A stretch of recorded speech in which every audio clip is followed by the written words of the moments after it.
Hello and welcome to the stories that brought you here. It's the podcast dedicated to the stories of the people from Pender Island, British Columbia.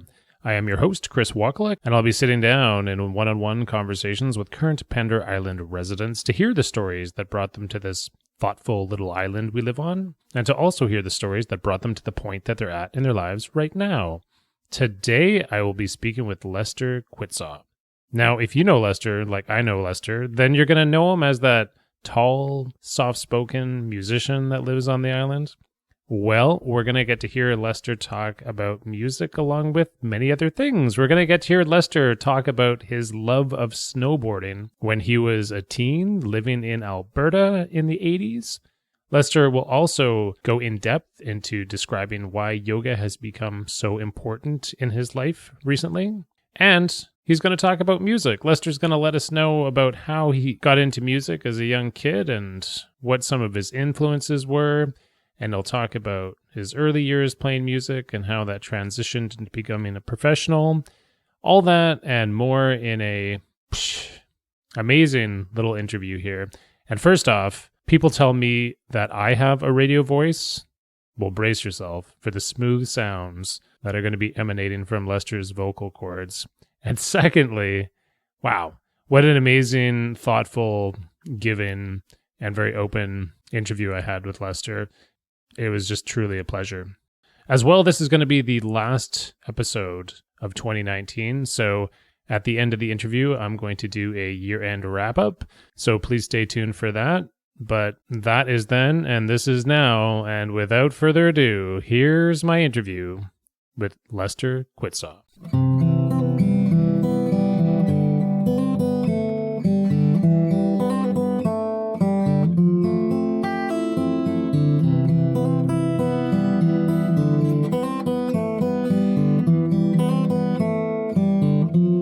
Lester, welcome to the podcast. Thank you. Glad to be here. Great to have you here. We've been talking for a little bit so far, and so it's been a delightful conversation so far. But we are here on a Wednesday morning, about 10 a.m. And how's your morning been so far? It's been good. Typical cloudy, misty, magical December morning. Nice. I like that you use the word magical. I'm trying to add that to my vocabulary more. Yeah. Right on. It's a good one. All right. Well, the first traditional question that we get to on the podcast is what brought you to Pender Island? Well, moved here about 18 years ago. My parents moved here before me in 1986. So that brought me back and forth to Pender. And I met my wife here. We got married and got a place here. So that's the short story of that process. There was a point where I visited Pender when I was young. I was 12 years old, I believe, or 10. And I remember jumping off the rock into Buck Lake before it was a water reserve. So that was the spot where all the kids hung out. So I spent 2 weeks here on a holiday with my parents before it was our first time here. And Magic Lake was just a bunch of lots pretty much then. There's very little, people hadn't arrived yet. So I had this mini bike that the people we were visiting, and I was just enthralled with motorcycles. So I had the greatest time, the best summer ever, just tooling around all these crazy roads in Magic Lake on a little mini bike. So that's my first memory of Pender. Okay, cool. So what year was this roughly? That would be in the 70s, early 70s. I would be between 8 and 12. So yeah, mid-70s. Okay, mid-70s. And so you were tooling around on a little mini bike. Yeah, one of those ones with a gas engine, a Briggs & Stratton. You pull the thing and it's got the little 10-inch little tires, a real mini bike, no gears, just a centrifugal clutch. And I was just in heaven. I always wanted a motorcycle because, I eventually got one. Okay, cool. So that was it. Beautiful. Pender Island. I was free. Just tooling around, exploring, getting lost. So if you get lost in Magic Lake now, I was just a young kid and getting lost, and I did get lost a few times. So You come by it honestly if you get lost in Magic Lake. Yeah, totally. But I love that you talk about jumping off a rock into Buck Lake, because now it's fenced in. That's the only way I've known Buck Lake is... Yeah, no, that was just the place where all the kids hung out all day long. It's amazing. Seriously. Okay, that's kind of neat. I've never actually heard that before, that was the swim spot. Yeah. Before It was a reservoir. Neat. Yeah. Right on. Okay, so your parents introduced you to Pender when you were a kid, and then eventually my parents bought a lot here. They went on a holiday, and me and my brother were at home alone in Edmonton, and they phoned home and said, well, we're so excited. We bought a lot. And, it was a big move for them. And eventually they retired out here. And my dad retired and built a house on Spyglass Road, and that was 1986. And I moved here in 2002.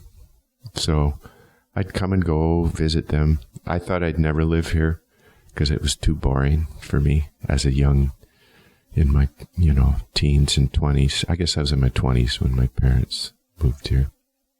So yeah, I thought it was kind of boring.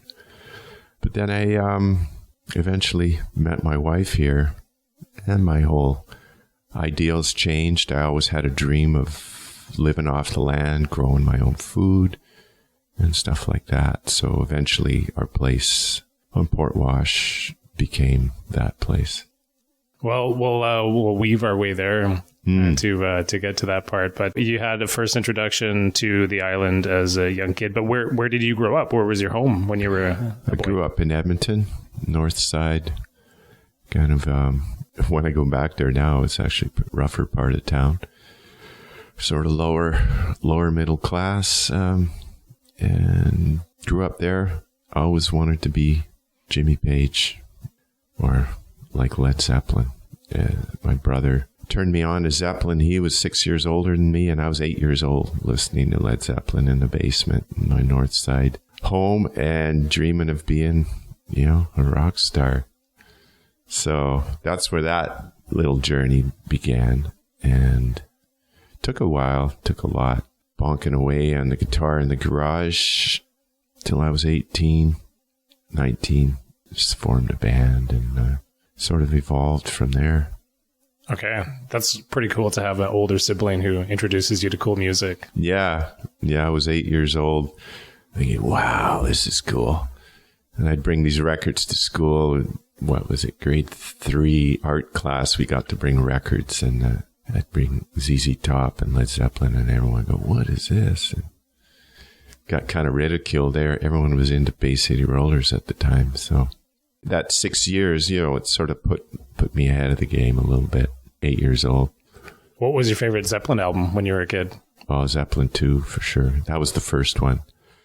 I bought it at Kresge's for $4. I remember going, checking out the record selection. It was fairly limited back then, your classic rock, and just remember going there, checking out what was new and what new releases. I mean, it wasn't even like that. It was whatever they stocked, It's an interesting time.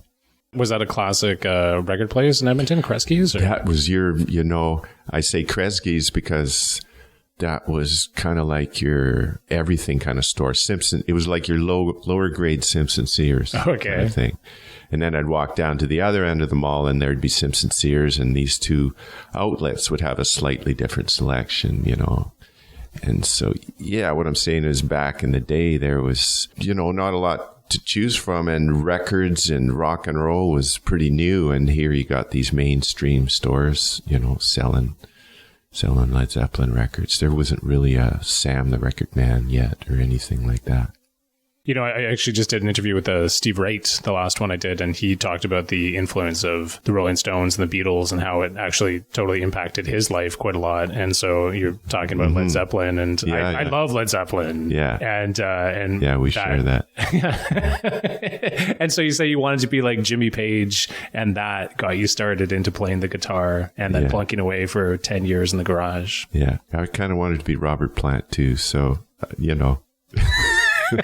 I got the hair for Robert Plant. God gave me some good hair, but I haven't lived out that dream yet. But I am rocking out more than ever now. So it's not over yet.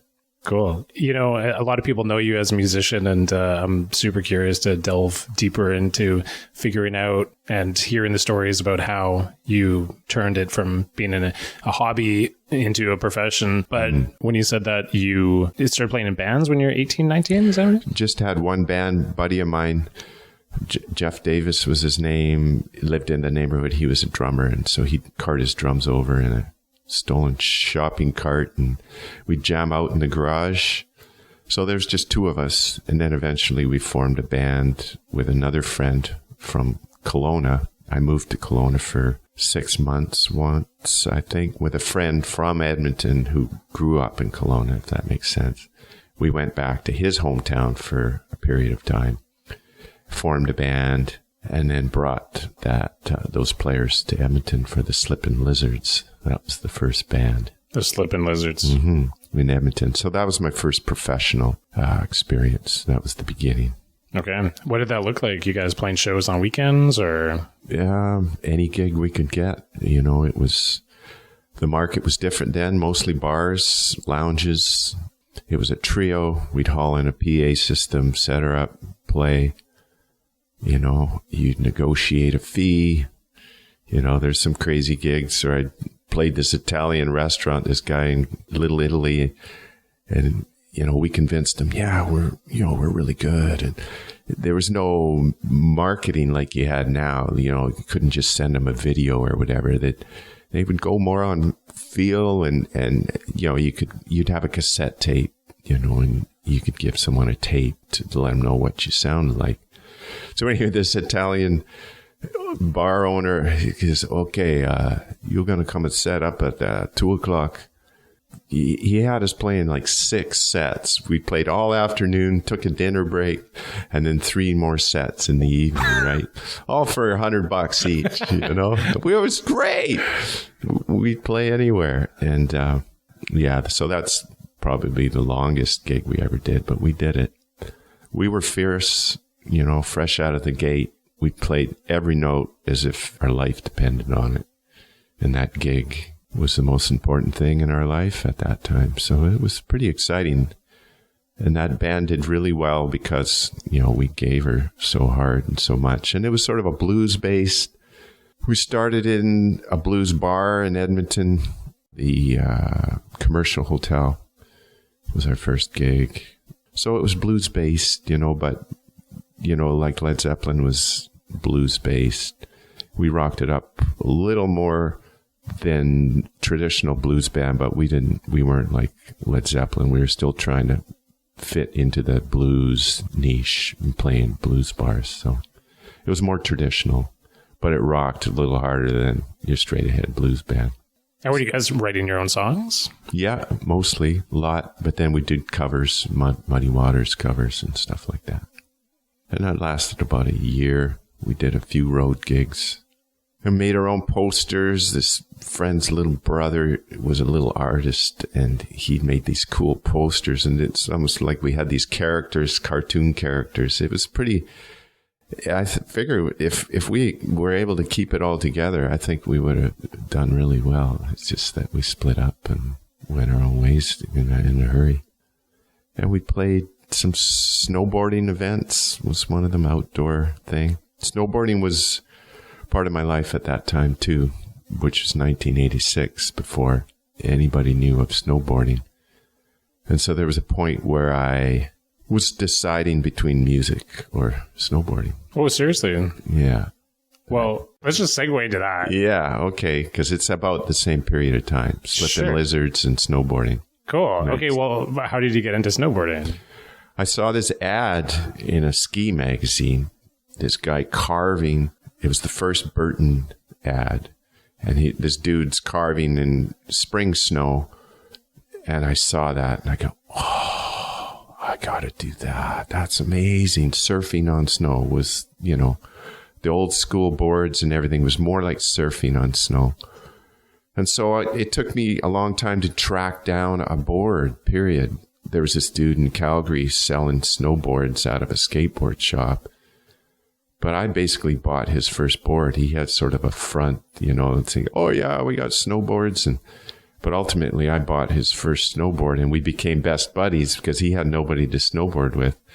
He knew these dudes in California that were making boards. This was Tom Sims and Chuck Barfoot. And so this is the beginning of snowboarding. You had your Tom Sims, you had Chuck Barfoot, you had Jake Burton. And those were basically the three main guys making snowboards. And surfer dudes, skateboard dudes, figuring out how to surf on snow. And those old boards, first board had bungee cords with those things you put on your golf shoes pointing up to sort of hold your feet in place on the board. So to ride a board like that, it really was surf style because your feet weren't fully attached. If you caught air, the bungee cord kept the board from going one direction and you going the other direction. But basically you had to finesse that thing. You couldn't go on ice or anything. It had to be powder. So yeah, the evolution of snowboarding was something I was actively a part of when I look back at it. There was about 20 of us in North America boarding. We kind of knew each other. Well, seriously, 20 people in North America? That, it was that small in numbers, as far as the scene, 20, 40, but those kind of numbers, and everyone was trying to figure it out, working together, really. There's a bit of, business competition, but in the beginning, it's all just a bunch of guys trying to figure out how to make these things work and trying to make them better. And it all started with things like there was a fin on each edge, and it went from rubber straps to Fastex buckles and plastic that Chuck Barfoot had these thick pieces of plastic. He would make this jig melting that plastic so that he could bend them to make your Sorels fit into that mold. Like we just had Sorels, and we give ankle support with duct tape. Then eventually we took ski boot liners, put them in the Sorels. That was a little better. And then there was the invention of high back bindings so that when you're on your heel side, you had some support, because now everything has high backs, but it was all your ankles doing everything. There was, so if you can envision that evolution of being on a board with bungee cords as bindings. And the first Jake Burton board was just the Snurfer. And that was just a board with a rope on the nose. And that's totally insane. I guess my first memory of before that is actually trying to stand up on a toboggan, right? It's like, yeah, everyone's sitting down. Look at me, I can stand up. So I guess that's where Jake's idea with the rope came in, and he actually improved on the toboggan part. Yeah, actually, I heard an amazing podcast about 6 months ago with Jake Burton. It's called How I Built This is the name of the podcast. And he went in depth. He just died. Oh, seriously? Yeah. I didn't know that. Mm-hmm. He sounded like an amazing person. He was an amazing person. I never met Jake, but he was sort of a different school. There was the East Coast. Jake was Vermont, East Coast. And then there was California, Tom Sims, Chuck Barfoot, the guy from Avalanche Snowboards. There was a handful. And I levitated more towards the surfer side of it. Jake came more from the skiing aspect. He talks about the fact that mountains didn't allow snowboarding at first. Absolutely. So where did you go snowboarding in Alberta? Well, there was one exception in that because my friend Ken Achenbach, the guy selling boards in Calgary, he built a relationship with Sunshine Village from the beginning, and he convinced them that snowboarding was safe. And so they actually always allowed snowboarding from the get-go, but you had to have a proficiency pass that said you could turn and stop. But so I'd drive from Edmonton to Sunshine every weekend from the time I bought that board. But most ski resorts didn't allow it. And we went to Big White when I lived in Kelowna. We went there, did a demonstration. We were trying to promote the sport, saying, look, we can turn, we can unload these lifts, it's safe. And it was all, Transportation Canada, they had these rules, and so it was just trying to get the system to allow it. It was a huge huge struggle and roadblock. And there was just a handful of resorts throughout the States that allowed it. And eventually when, follow the money, eventually when it became a viable, profitable thing for ski areas to allow it, it got momentum, that critical mass. And now pretty much every resort allows it. But back in the day, we would just hike. I remember hiking up the front side of Big White, and then we would snowboard the backside, which had no skiers going to because you had to hike up there. We would just go up and down all day. And then at the end of the day, snowboard down the front side. People would look at us, what are those things? And it was kind of cool being a part of something that's really obscure and nobody, is that fun? The questions they would ask and stuff. I guess I've always kind of chosen a path that's been unique or different.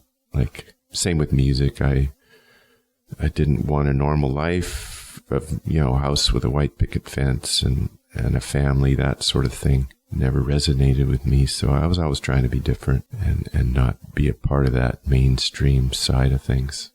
So maybe to tie off the snowboarding section here, my first question that I had in the beginning, though, was that what was the feeling that you had when you first went snowboarding? Because it's a big difference to go from buying a snowboard and trying it to making it a huge part of your life. What was the feeling that you had when you first had it? Because I heard that riding, the way that you're describing it, it doesn't sound easy. These boards don't sound like they were easy to maneuver, right? No, they're crazy. But they only worked in powder at the beginning. So it was nice to just be out there in powder.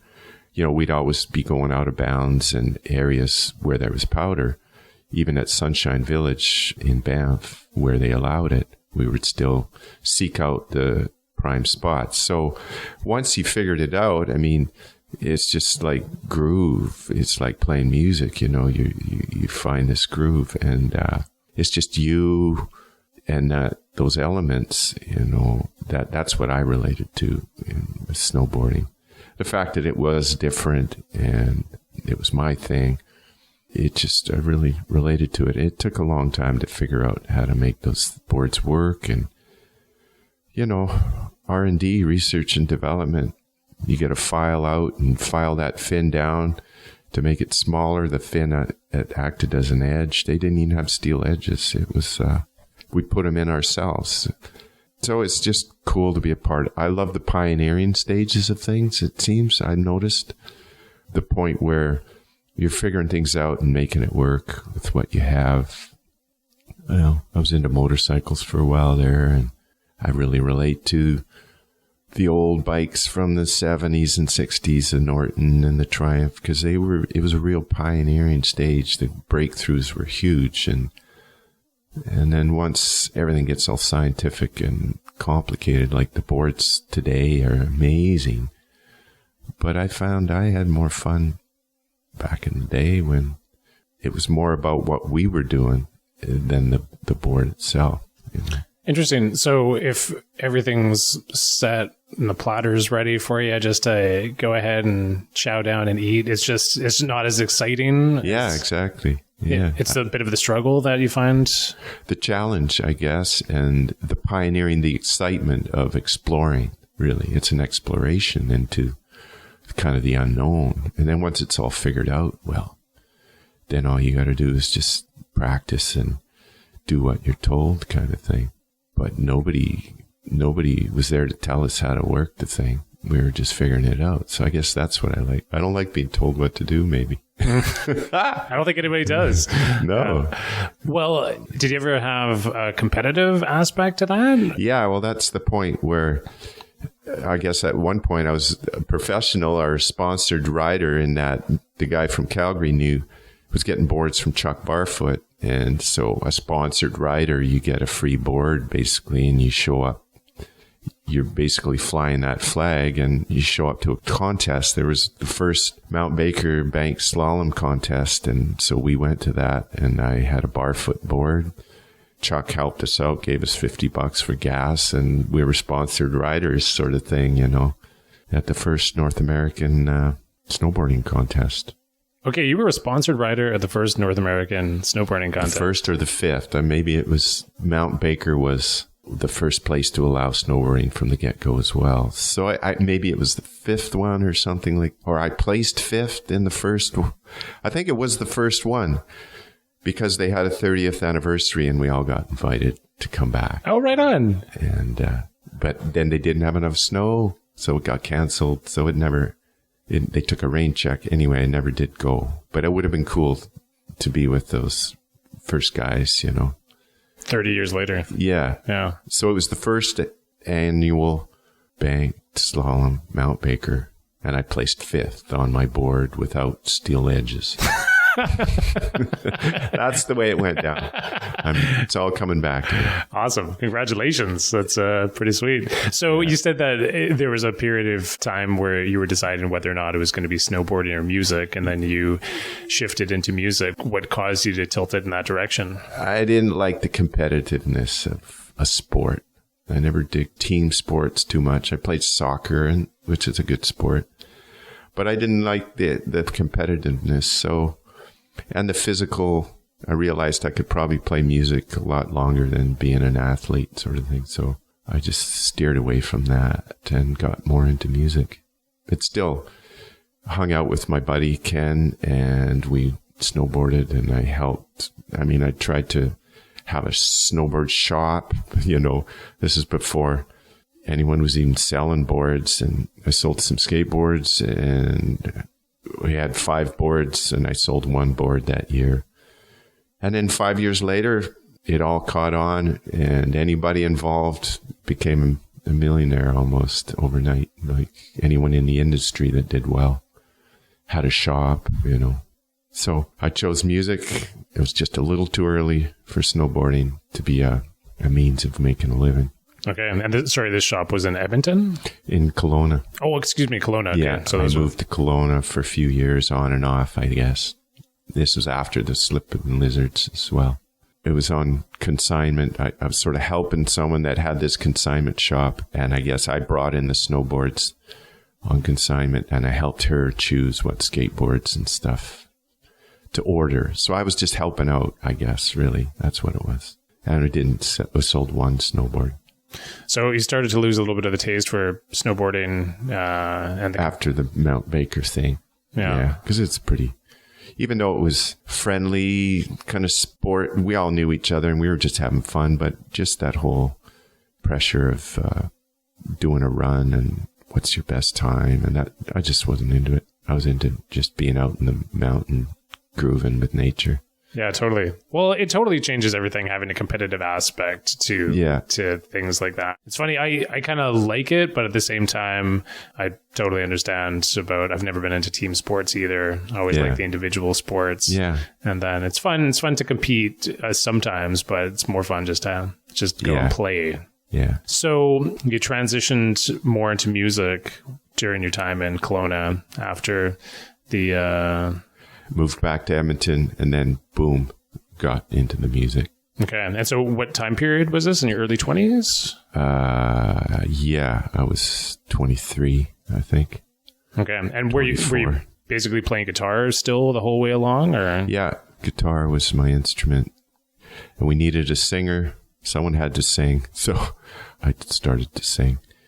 And when I listened to the Slip and Lizards, the way I sang, oh my God, I was trying so hard. It sounded like a whole different person. It's just trying to sound gruff like some old blues guy, Bit embarrassing almost when I listen to it now, but I was young.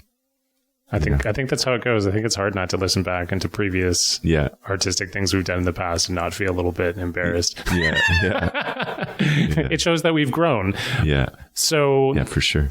So when you had the second attempt at playing music in Edmonton, how did that wind up? So new musicians you're playing with, or? Yes, an older cat bass player named Farley Scott. After the Slip and Lizards broke up, he sort of, we were pretty up and coming, popular. So he sort of took me under his wing, and we started another band called the Yard Dogs. And he was an older musician, so he taught me a lot of stuff that I needed to learn, and so we performed as the Yard Dogs for quite a few years.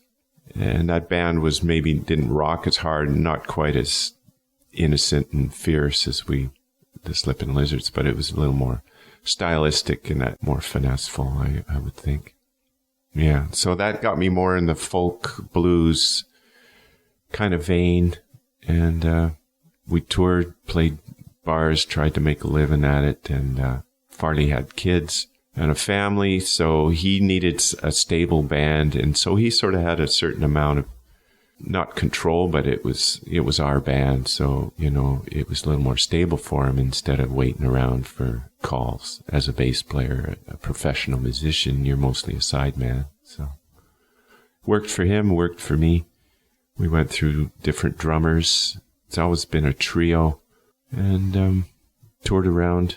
And at some point I wanted to sort of break off on my own and get out of bars, and one way of getting out of bars I thought would be play cafes and sort of pioneered that sort of thing in a sense that there weren't a lot of people playing little concerts in little venues like a coffee shop sort of thing. And I'd go talk to a coffee shop and convince them that, if we could charge everyone $5, get 30 people and have a concert in this space, And there was a few throughout BC and rural areas that would want to do stuff like that. So I toured around doing that for quite a few years.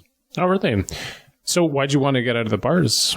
Oh, smoke and drunks and just that whole scene. I wanted my music to be heard for what it was, like your job playing a bar is to sell beer, really. And so you rock out, get people dancing, and yeah, it's just a whole different scene. I didn't drink. And the smoke, like people, if you back in the day said someday nobody would be able to smoke in the bars and it would be outlawed, I would have said not in a million years. Like that was a miracle. And that happened long after I got out of bars, and it was surreal. And then when I walk into a bar now, it's still surreal in that there's not smoke that you can cut with a knife. Right. And me and Farley, we were both health conscious people. We weren't really part of that scene too much, but we played music and that's how you made a living. So at the end of the night, we'd be coughing and choking and airing our clothes out because the smoke is so bad, so it was killing me. And so I just was determined to get out of bars, and the folk scene was a little friendlier. And even though I wanted to be Jimmy Page, I sort of headed that other direction as a professional. And into the festival folk music circuit. Because blues bands, pretty much, the blues at that time was obscure too, right? It wasn't as mainstream as it is now. Most people didn't know about the blues. And so there was one blues bar, a couple blues bars in every town. And so getting out of that scene was the goal. Okay. I can relate a little bit. I remember I spent a lot of time watching bands and bars. I never played music, but I loved going out and watching bands play. And when the rule in BC came down that you weren't going to be allowed to smoke in bars anymore, we were all aghast at it. Like, oh my gosh, I can't believe this, because I was a smoker at the time. But I remember that next morning waking up and just realizing, oh my gosh, my clothes don't reek of smoke right now. Yeah. This is actually a good thing. Yeah. Just took one night of being in a smoke-free bar to realize, wow. Yeah. I can't believe that was the norm. Yeah. Yeah. Try 6 nights a week and a Saturday afternoon jam session, which was typical of a blues bar. And you either did 3 nights, Thursday, Friday, Saturday, or Monday to Saturday. And nowadays, gigs are so hard to find and rare. We look back on those days thinking, wow, 6 nights a week. How awesome would that be to hone your craft, But we didn't see it quite through those eyes, We saw it as getting through. Okay, the 4th set, the tag. 3 sets in the tag. So the tag is that last 15 minutes before last call. You get people to wait around for that last 15 minutes, That's a long night. But yeah, what an opportunity. If I had that opportunity now, I would... After a band's played 6 nights, if you played it with the intention of making the band better and tighter and worked on things and talked about things on the break, it was like, wow, what an opportunity. That doesn't happen anymore at all. It's one-nighters, 1 set, maybe 2, which is all good. That's a concert situation. Like, you're not playing to a bunch of drunks trying to impress each other. So Yeah, it is better now than it ever was. But it's harder paying gigs these days as a musician. So I hear. But when you say you transitioned from the bar scene and then talking to cafe owners and sort of setting up a bit of club scenes, folk club scenes, and then you got into the folk festival scene, yeah, which was great.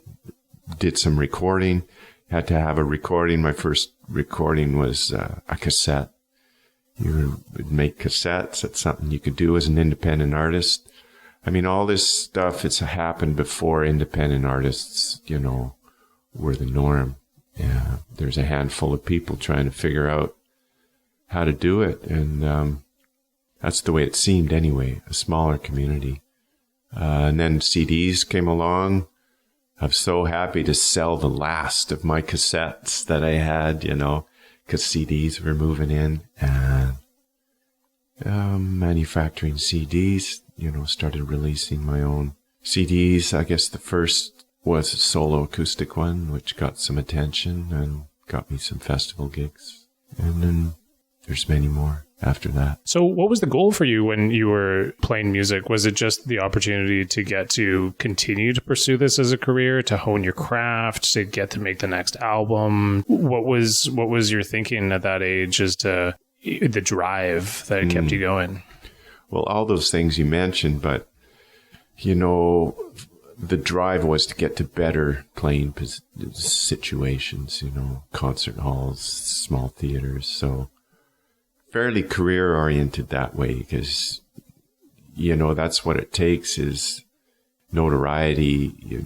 Every gig is a stepping stone to a better gig sort of thing. So really the business side of it, I was pretty driven by it. And the art form itself, I did what I had to do to deliver the goods at the gig, but it's really always been about performing, for me. And only until recently have I really started to really just enjoy working and honing the craft, more with joy and just freedom, as opposed to honing the craft so that I could, get better gigs and play concert halls and stuff like that. But pretty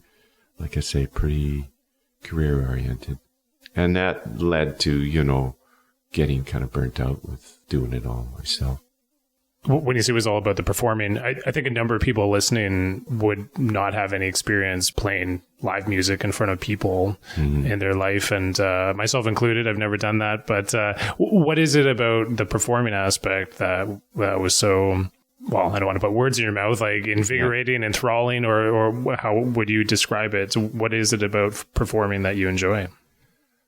It's exciting. It's kind of like dropping into a skateboard, a bowl, or a mountainside. You drop in and you just see what happens, and then you have a witness and a connection with the audience. You all go there together. That's what it is for me. It's scary and it's exciting, and what it is for me is it forces a direct connection with that creative process, with God, basically. God being that groove, that zone, that zen. It's like snowboarding down a face. You're connected with something greater than yourself, because if you don't, you're going to wipe out, or you're going to suck or something. So it forces that connection. And like I said, it's scary and it's exciting, but that's what it's been about for me. And then that's where the magic happens, Performers like Jimi Hendrix, and the reason it's so exciting is just, boom, he was just so into it like that all the time. And that's what it is for me. So it forces a connection. Well, forces, or it just makes you be present, and that connection is what happens. Yeah. And sometimes more than others, And I realize if I didn't have that, I would have not been a very balanced human, because that connection, freedom from myself, and happened especially in soloing, like a form like blues and jazz. You're improvising, and so that connection, it's better than anything I've experienced. Just being in the state of flow and creativity. Yeah. And that's what people look for in a lot of things. And that's why people do drugs and, is to be free or escape the pain of being, tortured by our own minds and being human. So, but when I look back with the wisdom I have now, it was a huge part of me being sane as well. Nice. And it's such a nice opportunity, like you said, having the chance to do it 6 nights a week, right? And in retrospect, you're looking at that lots thinking, of time. Yeah, and getting to experience that time and time again during the week. So when you were doing that many shows a week, what was like the daytime like? Were you anxious, anticipating? What were the feelings you had in the daytime before like a nighttime gig? Well, there's the freedom.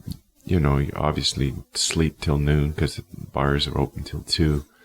But when you're on the road, it's nice because you can get to know some people. It's a little community, sense of community. So I built over 20, 30 years of touring. Instead of being part of a tight community like Pender Island, which, I eventually experienced a closer community. I had a large community where you go to a town like Yellowknife or Whitehorse and, these people that you met from the last 6 nights I did there. And so I developed a lot of connection with people. Have lunch with someone that day or, there's time for that, which is nice. And so you can actually get to know people pretty good to a certain level. Eventually you leave, right? And so there's only a certain amount of closeness. And later, what I wanted to experience was a tighter community and to be a part of that. When someone, has a birthday party, I'm there. Like I've spent all these years on the road. And so there was a period later on Pender where I stayed home and I got a job here at the recycling depot. I wanted to be a part of this community more. And so I spent a good 5-6 years doing that because I realized I'm away all the time, a lot. And so, nobody bothers calling Lester for a birthday party because they know he's gone, sort of thing. So I missed out on that. And later, I feel a sense more of a deeper community. So my sense of community became a lot more important than my career at some point. But, when you're in 20s and 30s, you just go. Yeah.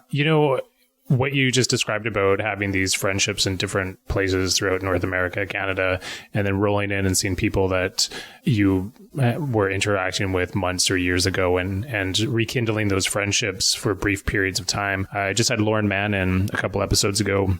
She pretty much described the same thing as being a traveling musician, that her community was that, and it was great, but wanted to develop a sense of community within a smaller place. So maybe let's get to that for yourself right now. So sure. You wound up coming to Pender Island and living here and staying here permanently. But how did you wind up, I guess, first of all, deciding that you were going to have a place on Pender? And right. I don't really know this story very well, so maybe you can pick it up and describe how sure. you wound up coming here. Well, I came home for Christmas, as I often did, to my parents, John and Ann Quitzau, that lived here. And it was Christmas Eve. My mom kind of dragged me to the ferry. They had a tradition of singing in the last boat, Christmas carols. And for some reason, I said, yeah, sure, why not? And so I went with her, and that's where I first met my wife, May. She was at that same gathering, and her father actually started that whole ritual, Dinty Moore.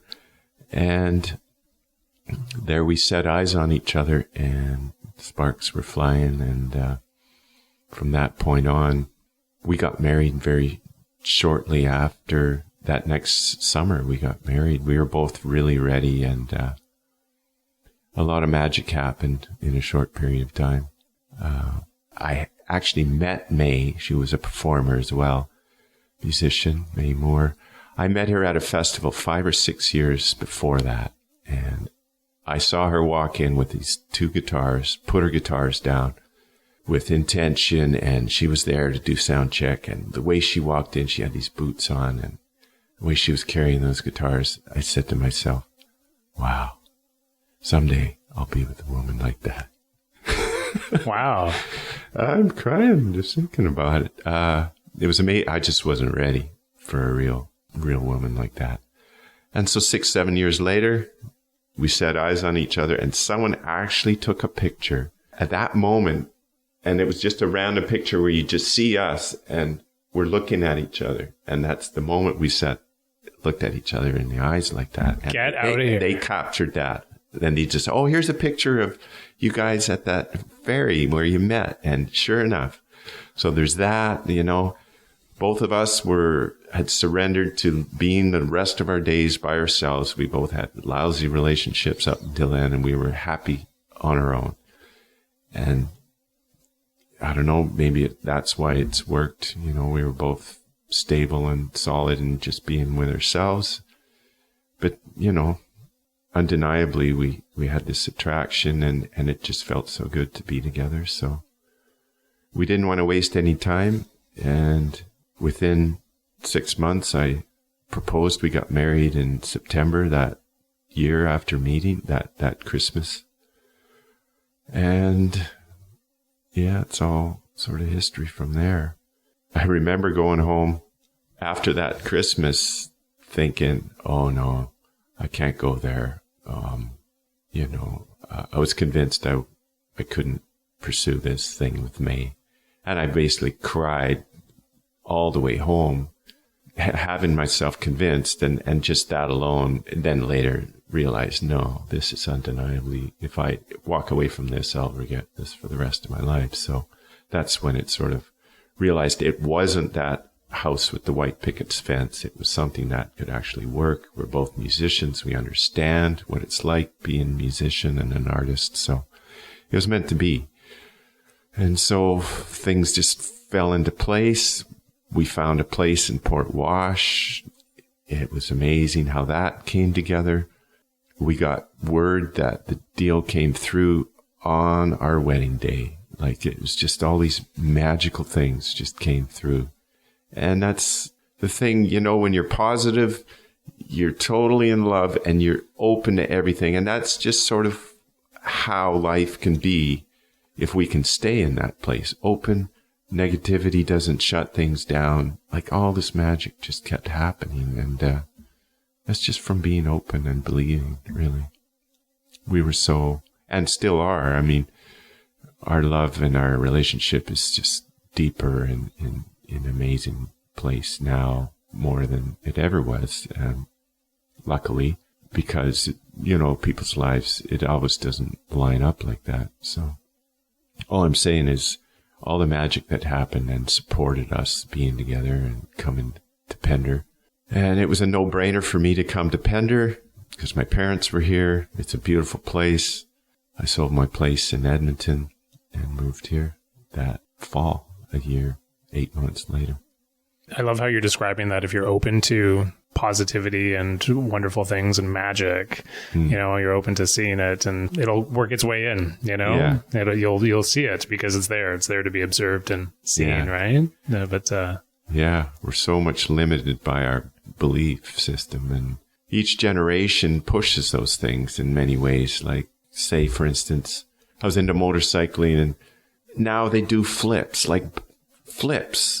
somersaults on motorcycles, and that's just because some dude believed he could do that. But it took a whole generation or a whole lifetime to believe that, right? So whatever we believe, you manifest, right? It's just, we're dealing with our own parameters, our own restrictions of the mind. It's what I believe now.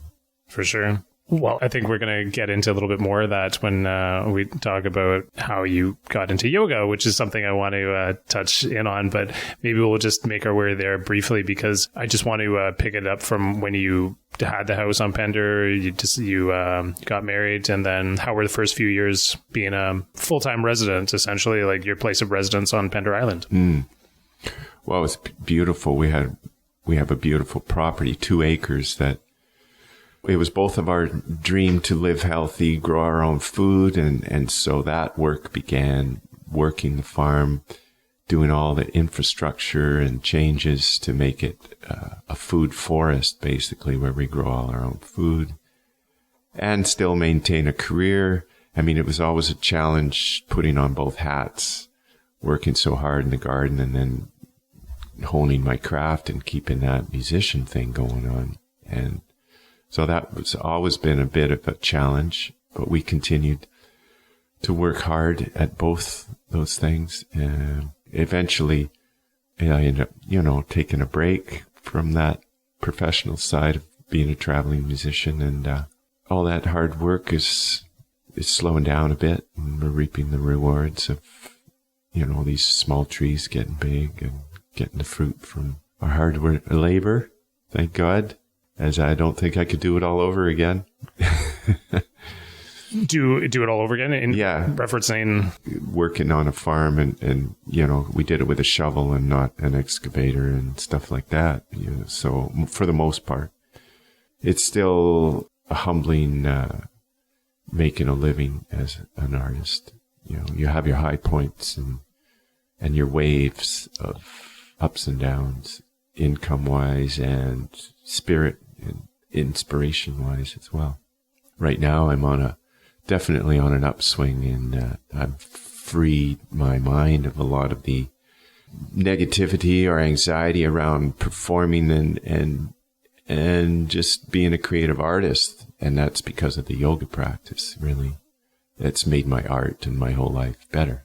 Right on. Okay, well, let's lean into the yoga side of this conversation. I'd like to talk more about it and have people hear about it as well, too. But you are practicing yoga quite a lot. You're teaching yoga, and you got into this approximately 3 years ago, you said? I took a teacher training 3 years ago, and that was, I guess, in 2016.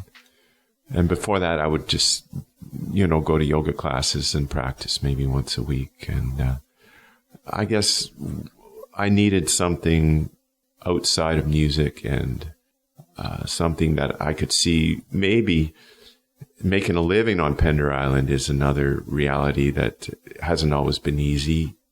Taking up physical labor at 55 is a humbling experience. So I tried, I toyed around with this, at least not to make money off yoga, but, at least teach and pass on the teachings, and at the end of the day, maybe help financially a little bit and not have an aching body at the end of the day from hard work. So that was my initial intention. But after taking an intense training at the Salt Springs Center of Yoga, which I believe is a great training because you're there for 14 days. It's like, yoga boot camp, and then you take a break and then you go back afterwards. So in that process of the training, all aspects of yoga, which most people don't get to because, a yoga class with the asana, which is the breathing, stretching, the physical side of it, doesn't often get to the full practice of yoga, which is meditation, breathing exercises, pranayama it's called.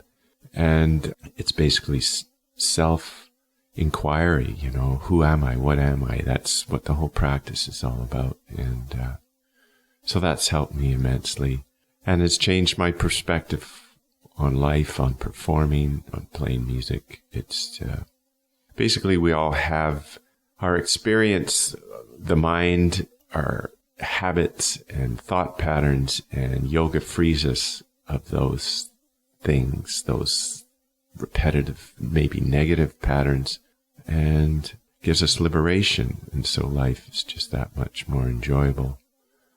I realize that I've chased rainbows all my life, like, when this happens, I'll be happy, or very goal oriented, and learning now that all that stuff is created in the mind. And so I don't have to go very far to experience peace or joy. And it's all a matter of work in the mind and having the tools to tap into that bliss or peace that you get through clearing, freeing ourselves of the constant thought and patterns of the busy mind, the monkey mind.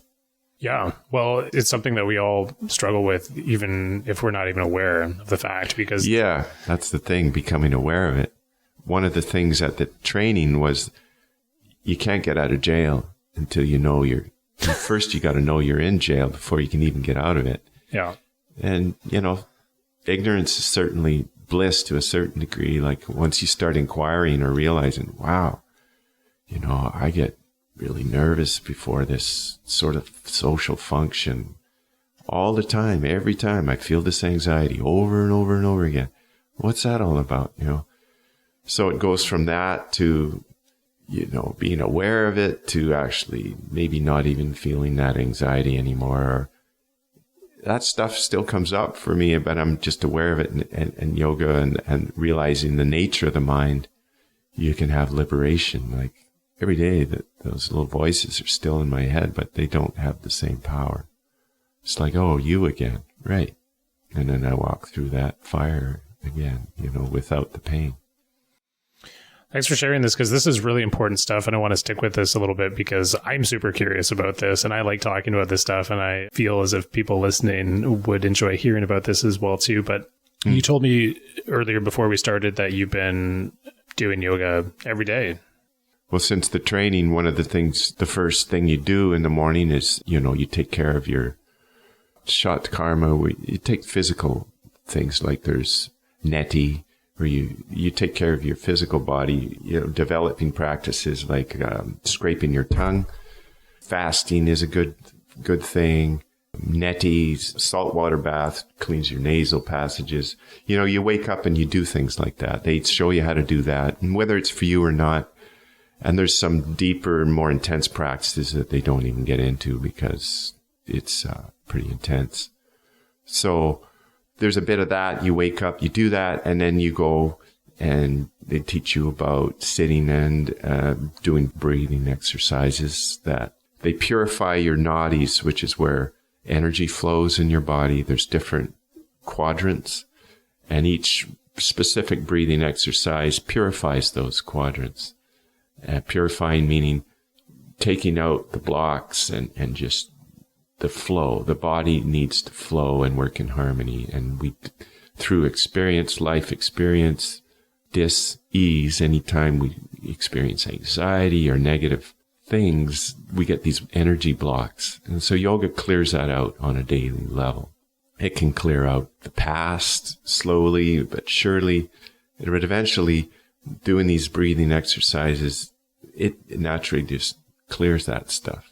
So you do this every day as a maintenance thing. But it took me going to boot camp and training to get beyond my mental restrictions that I was putting on myself. Like I'm sort of have attention deficit, and meditating to me was torture. To sit for 40 minutes, and it was torture. And that training was torture until I got over the hump where I started to feel the benefits and just this feeling of bliss and peace from the pain of my torturous wanting and thoughts. And, I'm being a bit dramatic, but, ultimately, if I'm free from all my desires, I'm pretty happy, So it just basically, it's like rebooting your computer.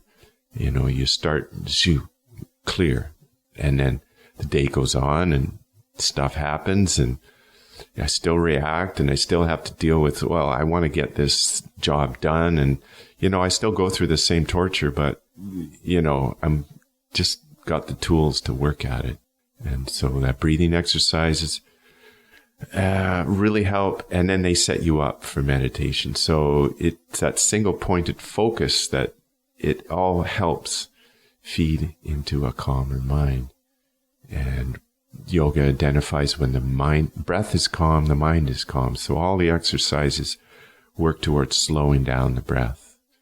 And a serious yogi can slow his heartbeat down to they can almost stop their heart, like just slow it right down. There's these yogis in India where all they do is practice yoga, like that's their life, and they're there to show what this can do.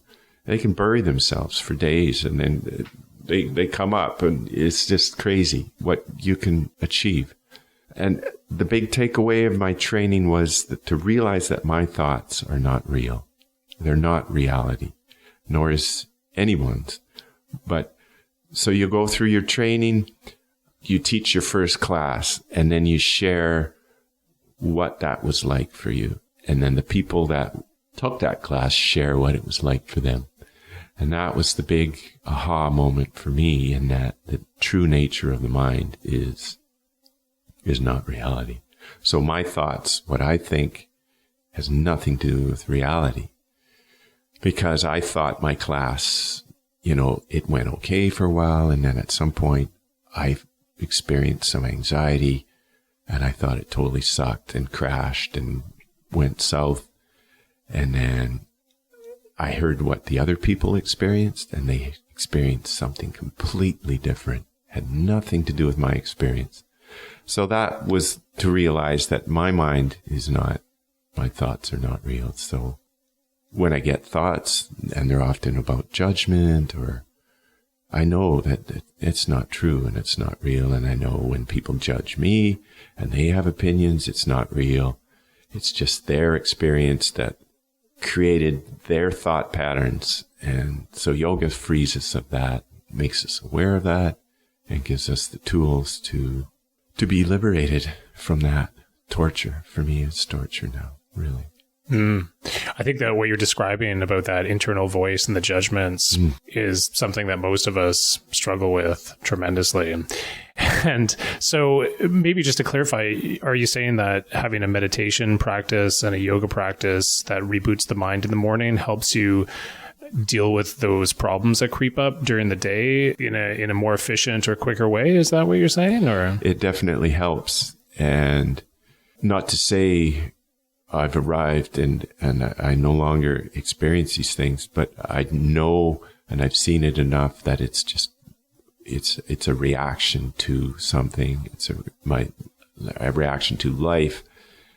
And yeah, by rebooting and meditating every day, it gives me a fresh start. And it's a practice in that eventually the teachings say you do change your vibrational level, you change your thought patterns, you come closer to that openness and connection. Call it love, call it God. It's like not being colored by experience and scars, scars of fear, and it's still there, but it lessens. And the true practice, if we practice the teachings, say, the more you practice, the more healing and clearing of that energy. Because the physical body, all that trauma or the things that we do over and over again, say we have negative thoughts or we've experienced anger over and over again, that eventually becomes an energy block, and a dis-ease leads to a physical ailment, a disease. And so the yogis and the practice of yoga, it's like maintenance. It can clear that as well as keep it clear. And if we're vibrating in harmony with everything around us, there is no dis-ease. And I truly feel that the body will remain healthy. But when there's imbalance, and then there's the whole environmental and the lousy food that is now in our system, I mean, that all comes from disharmony with nature as well. And it just continues to manifest. So, like I say, that realizing the nature of the mind is the big thing for me, and knowing that what you see is what you get, all these cliches, but we have to change something, and it's a practice, and yoga just gives me some tools to be aware and actually physically help purify in the past and keep the present and the future healthy. Thank you for sharing. I think I might be underestimating how open you're being right now, or a little unaware about how open you're being. And I want to thank you for sharing these really personal things. Wow. And letting people know, where you're at and what's important to you and what you're feeling and your doubts and insecurities. And these are wonderful things to be sharing with each other. And I think that it's really valuable, because I think that a lot of us are struggling with a lot of different things. And it's really nice to hear people opening up and expressing some of the struggles that they've had, and more importantly, talking about some of the tools and methods and things that they're doing to try to affect better change within their own lives, which is pretty much all we can do. Is my take on it, is that all this external change we attempt to have in our lives is definitely not as useful as just turning the focus inward and working on ourselves. Mm-hmm. Yeah. Well, for me, when I look at the big picture and all the change that's happening, it's obvious we're not separate from that. And even, people like Einstein has great quotes, and I forget, there's one about humans realizing that we're not separate from nature is such an important thing. And so all these things going on with nature, well, there's turmoil, so why wouldn't there be turmoil in us as well? And it's not just a reaction to nature, it's because we're a part of it. And the last 100 years, I've seen anyway, that disconnect and that whole, it's all about that ego and the torture that we go through as humans. It's all ego-based. And as soon as we surrender to what is, it gets a lot easier, and we do a lot less harm to each other. And because ego, not that it's a bad thing, everything has to exist. Ego is identification. Really, it's nothing. It is. It's just to be aware of how that makes us act and where it is in the big picture. Makes sense. And we're all here, human experience. I've yet to meet someone that's got it all together. And if they do appear to have it all together, my experience shows that that's pretty ego driven often, and it's often a mask. You find that person that spent so much energy keeping it together has a crash. And that's just part of being human. I think we have to surrender. Well, I have to surrender to find peace. That ego eventually becomes dirt in the ground. For sure. You said that you've been teaching on the island for a little while. How's the teaching been coming along? How have you been enjoying that? Well, I love sharing the practice. It's a beautiful practice that I still have those voices in the head that I deal with every day as far as, is it good enough? Or same things that torture me playing music. It's still there, but through the practice, it helps me practice myself, and it's just so rewarding. And it just seems to have a steady sense of purpose in that. Music has always given me, like, as I talk about dropping into a mountain face, snowboarding or playing music, it's all about connection with something greater, which has driven me to do lots of things. It's that connection that drives me, I guess. And now it's just become easier through that practice of yoga. Okay. Maybe just to get back into Pender stories a little bit, delving back into when you said that you were integrating into the community and decided to be here full time and making connections with people and being there for birthday parties. How did that live up to your expectations? Well, it's like anything. It's wonderful things about it. And it feels great. It's nice to experience again. And then a part of me had withdrawals from performing and playing and wanting to perform and play more. So it's just achieving balance is always a struggle for me, but I keep working towards it, Now, when I play music, I enjoy it more than ever. And I'm working on getting out there and playing more. And I have been, and it's good. So I stopped playing music for a while, kind of trying to fool myself that I don't need to play music, but it really, really feeds my soul. So I do it for that. And at the same time, the value of being a part of a community, I enjoy that. And so there is, the balance is happening. Delightful. The second traditional question we always get to on the podcast is who's helped you along the way on Pender Island? And this is intended to, show the connections that exist within our community and sort of give mention to other people in our lives who have sort of stood out and helped each other. And I like asking this question because it really sort of demonstrates what a helpful island this is, which the only reason I learned that was because I started asking people this question in the podcast, but to ask you about, the help that you've received on the island from people who's helped you on Pender Island. Oh, man. I feel the answer to that is basically the whole island, almost everybody. I'm afraid that I'll forget names and all kinds of people, but yeah, I just feel the whole community really is so supportive. Names kind of fall away right now because there's just so many. That's okay. So you'd say that you've received a ton of support on the island from virtually everybody. That's the way it feels. I mean, people coming out to our gigs, playing. I can't think of anybody that really, there's not a lot of non-support on Pender. I mean, there's opinions that fly left and right, and I don't pay attention to too much of that on social media, so I'm pretty free of it all. It's just, yeah. What's great about any community is like when things happen, people find a way to help each other, and we all really love to help for the most part. And it sometimes takes the power going out and things like that to really see that in different ways. But it's a beautiful thing, and I'm just so glad to be part of a community like that. What does Pender Island mean to you? What does this place mean to you as being a resident and a community member and eventually deciding to settle down here? How do you reflect on what Pender means to you? Well, it's a beautiful place.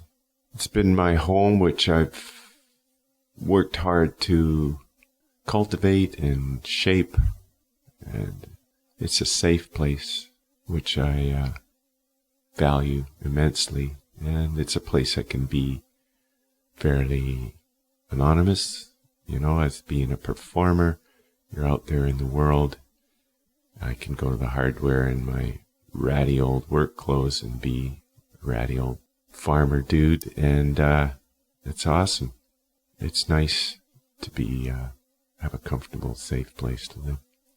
I think for some people listening to this who are not living on Pender Island or don't live in small communities, I really like hearing people describe their personal impressions and interactions of what our particular community is like. And it's been really inspiring and encouraging to hear different people giving different answers. But I like how you describe it as being a safe place. Mm-hmm. Yeah. Let's hope it stays that way. Nothing stays the same forever, but it's a small enough community, and I know it's changed a lot lately in that there's more people coming from different places, and I don't notice or know everybody. It's different now. There's sort of anonymity, which meaning everybody doesn't know each other, and yeah. Anyway, yeah, it's changed. It is changing. It's changing quite rapidly. Actually, I've noticed as the world is. Why wouldn't it not change here? It's an excellent point. Maybe before we finish up here, I just want to also go back to maybe hearing a little bit about your parents who first introduced you to Pender Island as a young boy. And if it wasn't for them, you wouldn't have wound up here, it sounds like. But maybe if you'd just like to describe your parents a little bit for us. Yeah, John and Ann Quitzau. My dad's no longer with us. His dream was to sail. He's a sailor from Denmark, and so this was his total dream come true, moving to the ocean from Edmonton, and built his house pretty much single-handedly. He was a carpenter, worked hard, and my mom helped, and they worked hard their whole life. And my mom still lives here. She's busy and hard. It's hard to keep up with her. She's so amazing and doing her thing, showing up at the Slow Coast and playing harmonica. And yeah, like I say, I'm blessed to had such great parents, and they've helped me out along the way so many ways. And as far as I can tell, Mom will continue to live here as long as she can. And it's a lot different when they moved here, and I guess things will always continue to evolve. Yeah, for sure. I think it's a common story that people are introduced to this island through their parents and or through family members. But that's right. Yeah, you see those families here, and often the kids come back and live, or there's families where people stay here. It's amazing and a beautiful thing. Definitely. Yeah. Maybe just before we wrap this up, from the time that you've been here full time on the island since you bought a house, and you talk about how things have changed and things are changing around the world and the island's no different. What sort of changes to the island have you seen that have been positive that you've been encouraged by? There's more families moving here, it seems, younger people. So that creates new energy in the community.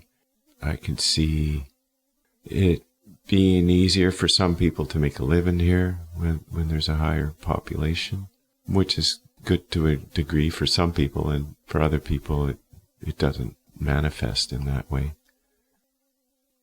I guess there's just more diversity. So I guess there's a broader demographic now, which I think is healthy for a community.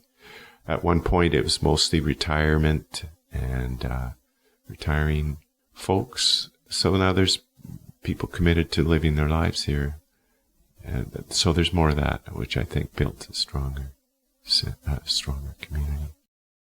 Yeah, definitely. You know, that's something that I'm so inspired by and I love about this community is that you can interact with somebody 30 years older than you or 30 years younger, depending on your age, but it doesn't really matter. It doesn't really seem as if age is a big divide within the community. Yeah. And it's just people being people. And I think that's such a lovely component of this island. It's really cool. I'm sure that exists in other islands as well too, in other small communities, but to me it really stands out as a wonderful feature of this place. But just to add, it's amazing how every island has a different vibe too. It really is true. As soon as you come to an island, there's certain different vibes, and I mean, it's the energy of the whole that shapes that, really. And so for whatever reason, each island has a different vibe, and that's all been directed by a lot of factors. But, you know, everything we do plays a part in that. And I think it's a good thing to realize and be a part of. Yeah, definitely. And that's something that through doing this podcast, I've come to have a better understanding as to what our island is like through having these one-on-one conversations with people and asking questions. And I think it would be amazing if other people on other Gulf islands did the same thing and you know, got to understand more what Galiano is like or Salt Spring. And why. And anyways, it's very interesting. But I guess we'll start to wrap it up here. And is there anything else you want to add to tell the people of Pender Island and to tie off this conversation with and to put a little bow on top? Like I say, it's a real honor to be a part of this community, and I really value it. And that we all need to continue to accept each other and work together, and in this community, in the bigger picture and the whole. And I mean, a small community kind of forces you to do that, but it's needed now more than ever. So for all of us to play our part within that, does my actions create division, or does it create together? It's a question I need to ask myself a lot. I think it's a healthy question to ask ourselves regularly during the day. Can't be bad. No. Definitely. Lester, amazing. Thank you. Thank you so much for coming in. Awesome.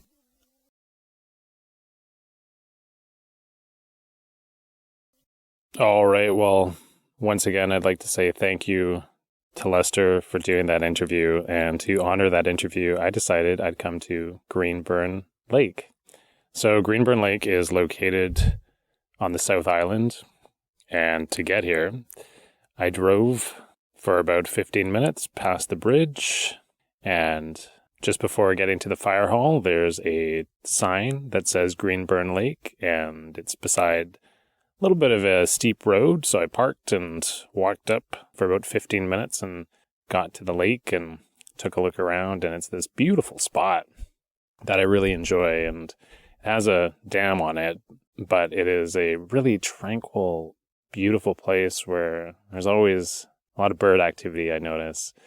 And once visiting the lake, I turned around and went down the road a bit, and then was able to find a way to scamper up the hill and climbed up onto a ridge and got to a high point. So here I am sitting on some rocks that are covered in moss, that are soaking wet from a really intense rainfall we had last night, and I'm just sitting on a jacket to keep myself dry, and the trees are still dripping some water, the wind's blowing a little bit, and it is the morning of the winter solstice right now, and the sun is behind the clouds. I have not seen it make an appearance yet, but it is a beautiful place. And the reason I decided to come here was because I wanted to come to a bit of a high point on the island. I felt like that was representative of Lester, maybe because he's tall. But actually, more than that, it is reflective of him talking about his snowboarding stories and climbing up mountains and snowboarding down. And I wanted to come to a place that was high and beautiful. And here I am. So thanks again to Lester, and I want to take this opportunity to do a bit of a season wrap-up, because this is the last episode of the season. And I want to take time to acknowledge all the people who have done an interview with me this year. I am so grateful for their participation, because without them, there'd be no show. So I want to say thank you to Lisa Bale, Andy Novak, John Gowan, Carl Hampson, Leslie McBain, John Miles, Iwa Yarosinska, Amanda Landa, Steve LaRouche, Sandy Shreve, Paul Wittershoven, Monica Petrie, Lauren Mann, Steve Wright, and Lester Quitzau. And I also want to give a very special thanks to Connie Ochterlony and Harry Brackett, who partook in the first two Southern Gulf Islands heritage recordings that I did in the summertime, which are recordings that are strictly in their voices. And thank you to them for allowing me into their homes and recording them there, and having some deeper history of the island recorded through those interviews. Like I said, there'd be no show without these people, and this experience of doing this podcast I find very enriching in my life, and thank you to those people for saying yes to putting themselves out there and taking a risk and telling a bit of their story to the community, and just sharing. I also want to say thank you to Ptarmigan Arts for helping me this year to fund this project. The very first year that I did this, I did it all on my own, and after hearing a lot of people saying, you should talk to Ptarmigan about getting some help with this, I did, and I'm glad I did, because they were able to give me some financial support for hosting the podcast online, for getting some better equipment, and a little bit for my time involved in doing this. Thank you to them, and thank you to Ben McConkey for providing the updated theme music for this show. He did it about a year ago, and every time I pop it into a podcast and listen to it, I just love hearing it. So thanks, Ben. Thanks for doing that. Really appreciate that. And I also want to say thank you to you, the listener, because without people listening to this, I wouldn't be doing it, I don't think. It's what keeps people going in their artistic pursuits, is having people who appreciate and want to share in it. And I also want to take this time to talk about a new project that I've set up that is a business where I do private recordings with people for them to share with their family members or their friends, but not for public, but just for whoever they want to share with. I've decided to call it my audio memoir. And what I do is I do extensive pre-interviews with people to figure out the stories that are important to them, to get to know them a little bit better before we start recording. And then I will record people's stories and then spend a lengthy period of time editing it down to make sure it sounds crisp and coherent and very listenable for people in the future. If you ever wanted to record yourself for your children or your grandchildren or even your great-grandchildren and have thought about doing it but didn't know how, or if you are a parent who would like to record your own parents' stories to get to have those documented and to get those preserved for yourself and for future generations, this is something I really feel passionate about, and I really want to work more on these. So how I stumbled across this idea is through doing the podcast for the last couple of years. I've really recognized that people have amazing stories and that putting things out publicly, it's not really the place for super intimate storytelling. I've noticed that as the podcast has unfolded, that people are becoming a little more comfortable with it, but to have private recordings that are strictly intended for only the people that you want to hear your storytelling, people can go more in depth into their life experiences to help give some perspective as to how they felt at certain periods in their life, what they think about things, and really go in depth into who they are, which I really think is the most important part of our expressions. The physical stories that happen to us, the things that we do in life come from feelings and from thoughts and from ideas. And we take those actions and we tell a lot of stories about the actions that we take, but not necessarily about the feelings behind them. And that's what I'm hoping to capture with these recordings with people, to do it in the privacy of people's homes and to make a safe environment and to have a really wonderful, lasting recording so future generations can really have a very in-depth and clear understanding of their ancestors. Part of the reason that I decided to do this was because when I was 17, my dad was ill, and I don't think we quite knew how ill he was. And the summer I was 17, I was laying on the couch watching TV, and he was laying on the other couch watching TV over numerous afternoons, and my dad would tell me stories of his childhood in Saskatchewan. And he would talk about friends he had, things he did, life experiences, thoughts. And I was a little too emotionally immature or unready to absorb these stories. And I was more intrigued as to what was going on with the television in front of me. And I didn't really listen very well. And these stories are mostly lost. And I think about this often.